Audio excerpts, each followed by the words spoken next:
পঞ্চগড়ে গত ৩ দিন ধরে ১০ ডিগ্রির ঘরে তাপমাত্রা ওঠানামা করছে। রাতে হালকা বাতাস আর কুয়াশা থাকায় বেশি শীত অনুভূত হচ্ছে, কিন্তু সকাল থেকেই সূর্যের মুখ দেখা যাচ্ছে।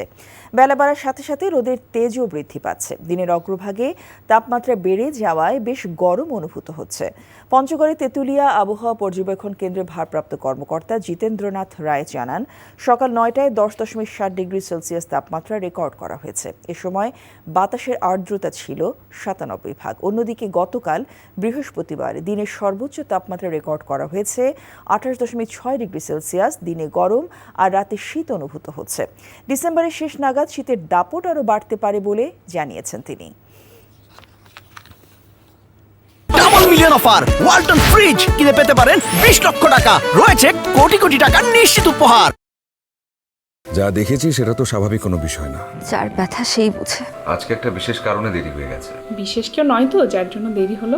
সেই মানুষটা সবসময় আমাকে বলতো সে আমাকে তার নিজের থেকেও বেশি ভালোবাসে। ভুলতে বলছি না আমি। তবে কি বলছেন? কি দেখে যে লোকটাকে ভালোবেসেছিলি? আমার মেয়েটার বিয়েটা এতদিনে হয়ে যেত। এমনটা হবে কে জানতো? রতন ভাই। আরে আমার ফুফাতো ভাই। ও হ্যাঁ, কি হয়েছে? এবং তার আত্মহননের পথে কেউ যদি বাধা হয়ে দাঁড়ায়, তাহলে মন কোন দিকে যাবে সেটা। তোর বোনের বিয়ে, দায়িত্ব তো সব তোরই। অনেক সময় গাছের ডাল কাটলে গাছ প্রবল তরতেজে বেড়ে ওঠে। প্রেমও সেরকম, আঘাত লাভ করলে দ্বিগুণ শক্তিমান হয়ে ওঠে।